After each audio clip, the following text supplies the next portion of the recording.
So after my debate about the Orthodox Church last week, a friend of mine sent me just this fascinating story that I want to read to you.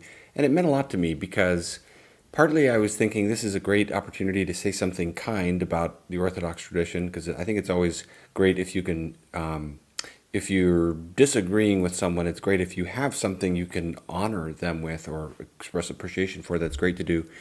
And also because, so in the debate, I had mentioned Richard Wurmbrand, who was a Lutheran pastor in communist Romania who suffered for his faith and started this ministry for the persecuted church. Amazing man. And I was talking about how you can just see the Holy Spirit's work in him. And I've always wondered, Romania is a heavily Orthodox country. I've always wondered, what was Richard Wurmbrand's relationship like with Orthodox Christians? And so my friend sent me this just amazing, actually several stories. I'm just going to read one of them. It's entitled Always Rejoicing, and it's about this Orthodox priest that Richard Wurmbrand came into contact with in prison. Evidently, Richard Wurmbrand was very ecumenical, and he had enormous appreciation for many Orthodox Christians that he came to know. And what I like about it is it speaks to something that's actually been an ongoing interest of mine, and that is, what's the relationship between love and joy? Because I've made another video about the role of gratitude producing joy, and something I've been thinking about is, what is the relationship between love and joy? Can love, and I have this similar intuition that practicing charity toward others is also something that begets or creates joy. And I'll say more about that at the end. You'll see why that's relevant here. But first I want to read this story. So I'll put up a picture of Richard Wurmbrand. You can see him. And then I'll just read this. Some of it, I'll put some of the text up as well, but maybe not the whole thing. He says, I am a Christian from an Orthodox country, the country of Romania. Having been in prison for 14 years for my faith, it is now my missionary work to help persecuted Christians in communist countries. I would like to tell you the stories of several Orthodox Christians with whom I was privileged to come into contact during my time in prison. Their examples and their deeds have been a constant source of encouragement to me throughout the years. The first man was a priest who was put in jail at the age of 70. His name was Suryanu, and I am completely guessing as to how to pronounce that name. So I'm sure someone could correct me in the comments if I got it wrong. When he was brought in with his big white beard and white pate, some officers at the gate of the jail mocked him. One asked, why did they bring this old priest here? And another replied with a jeer, probably to take the confessions of everybody. Those were his exact words. This priest had a son who had died in a Soviet jail. His daughter was sentenced to 20 years. 2 of his sons-in-law were with him in jail, one with him in the same cell. His grandchildren had no food. They were forced to eat from the garbage. His whole family was destroyed. He had lost his church, but this man had such a shining face. There was always a beautiful smile on his lips. He never greeted anyone with good morning or good evening, but instead with the words, always rejoice. One day we asked him, Father, how can you say always rejoice? You who passed through such a terrible tragedy. He said, and this is the key thing that is so beautiful, rejoicing is very easy. If we fulfill at least one word from the Bible, it is written, rejoice with all who rejoice. Now, if one rejoices with all who rejoice, he always has plenty of motivation for rejoicing. I sit in jail, I rejoice that so many are free. I don't go to church, but I rejoice with all those who are in church. I can't take Holy Communion, but I rejoice about all those who take. I can't read the Bible or any other holy book, but I rejoice with those who do. I can't see flowers, and he inserts, we never saw a tree or flower during those years. We were under the earth in a subterranean prison. We never saw the sun, moon, stars. Many times we forgot that these things existed. We never saw a color, only the gray walls of the cell and our gray uniforms. Can you imagine? He talks in other passages about his terrible experience. I think the worst part of Wurmbrand's 14 years was 3 years, I think a little over 3 years of solitary confinement. No sounds, no contact, no sight, in the dark for 3 years. And the guards would wear rubber soles on their shoes so that they couldn't even be heard. So just block out all the sound, all activity, and you're just in the dark in silence for just absolutely unimaginable. Then he continues, we never saw color, only the gray walls of the cell and our gray uniforms, but we knew that such a world existed, a world with multicolored butterflies and with rainbows. And then he continues, quoting the priest, but I can rejoice with those who see the rainbows and who see the multicolored butterflies. In prison, the smell was not very good, but the priest said, others have the perfume of flowers around them, and the girls wearing perfume.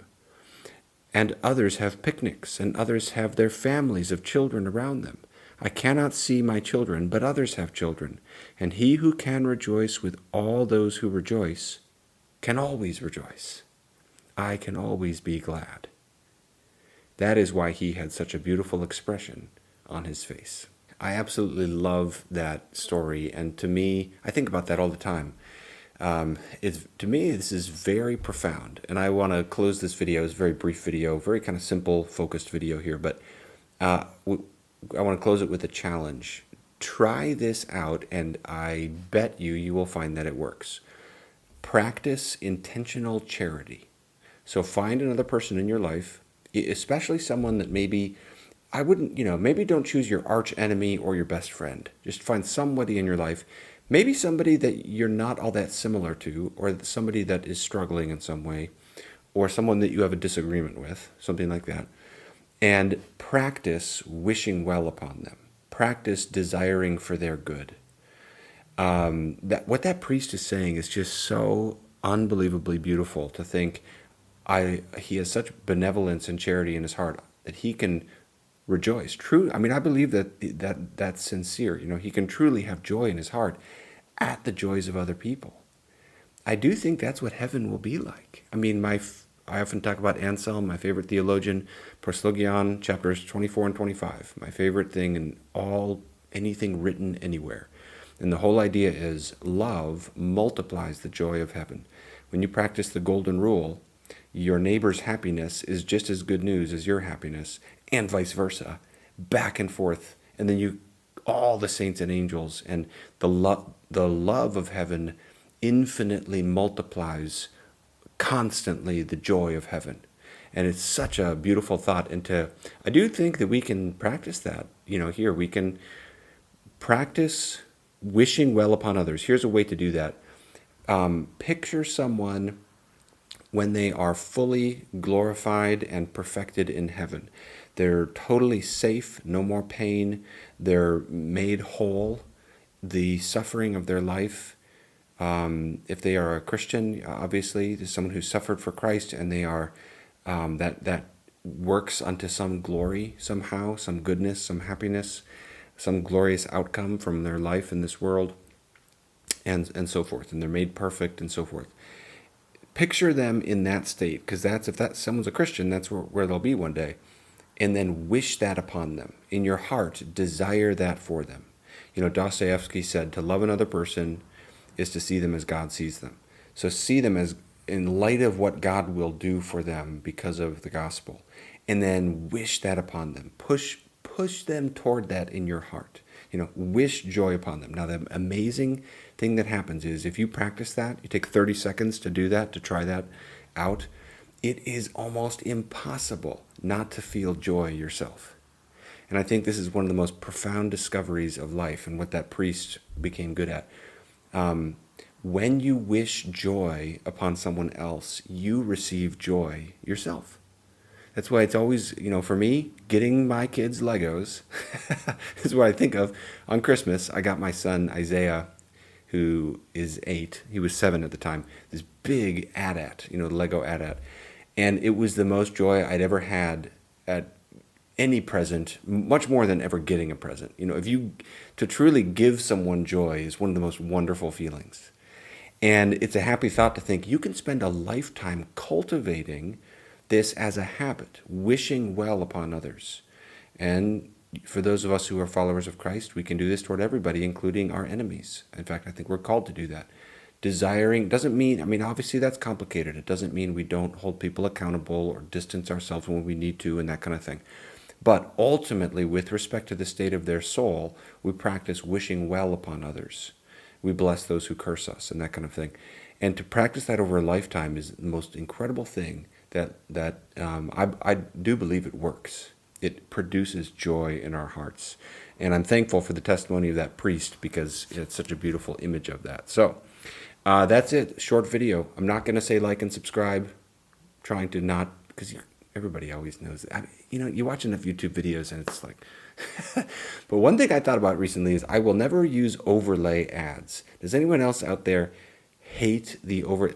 It's like, I don't know why. Those ones, I don't mind the other ads, but the overlay ones are so annoying because here you are, you're trying to distract yourself from something else by watching a YouTube video, and then you end up getting distracted from the distraction. So that is one of my promises to my viewers. I will never do that to you. That's all I got. Let me know what you think in the comments, and I'm curious how others think about this. Have you experienced that? And again, it's that the story of that priest is sort of an extreme example of it, but I think everybody can do that to a smaller extent. I really do believe that. So, all right. Hope you have a great day. The Lord bless you as you finish watching this video.